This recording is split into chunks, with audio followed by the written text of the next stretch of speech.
Bonjour à toutes et à tous, j'espère que vous allez bien en ce lundi pluvieux, orageux, du moins dans le Var. Ça nous annonce l'automne. Donc la pluie, il faut en profiter, hein, parce que d'abord ça nourrit la nature, donc les énergies se purifient. C'est une purification pour soi-même aussi que d'ouvrir ses fenêtres et de respirer cet air et d'assainir notre maison.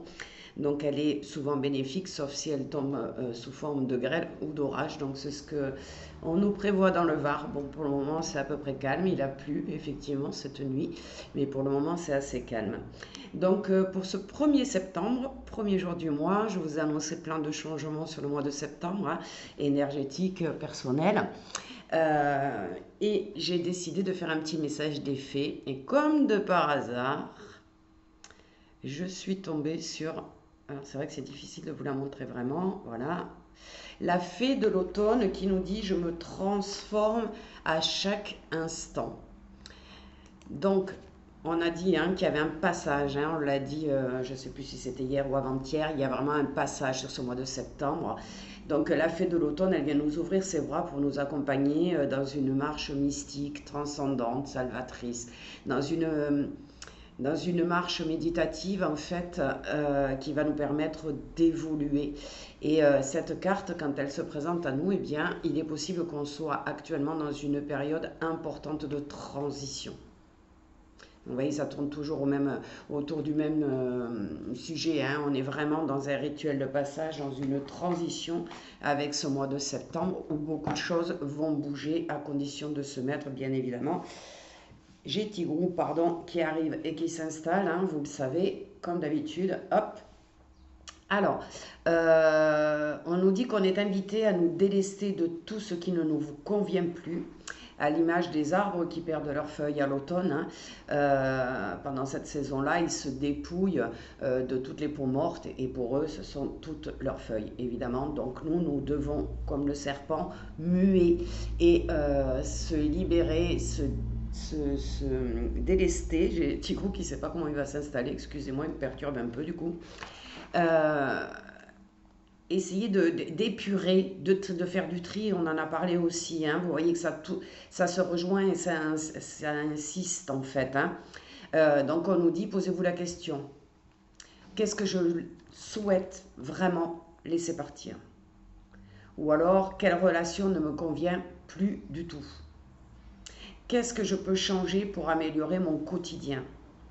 Alors, les faits nous conseillent d'enterrer nos tracas et nos doutes dans le sol nourricier. Alors, faites place à la gratitude et à l'émerveillement.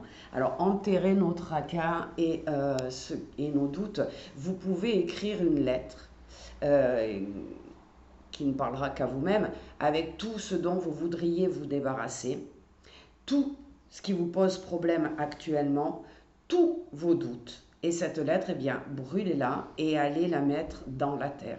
Alors, pas dans votre jardin si possible, un petit peu plus loin, de façon à vous débarrasser psychologiquement déjà et à faire un tri dans vos pensées pour savoir ce que vous avez besoin de travailler.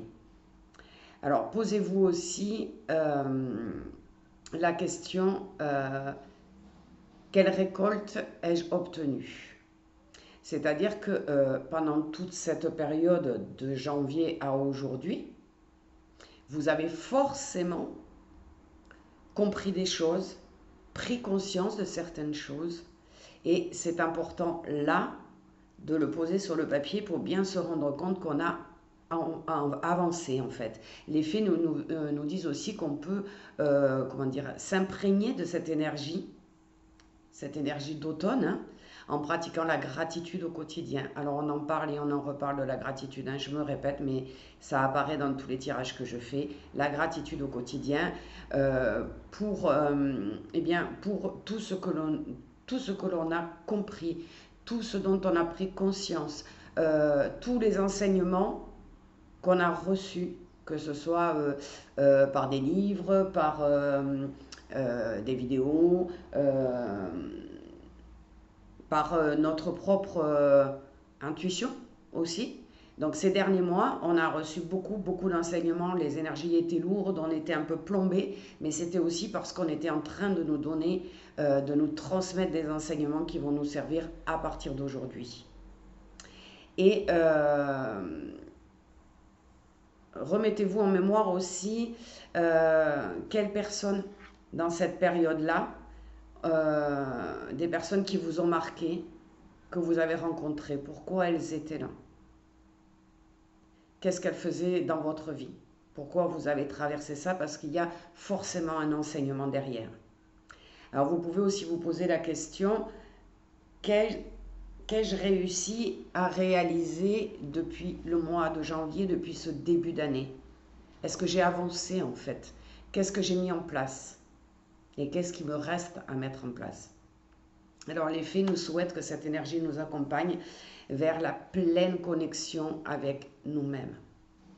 Donc on vous demande d'aller encore un peu plus dans la profondeur de cette invitation alchimique de l'automne.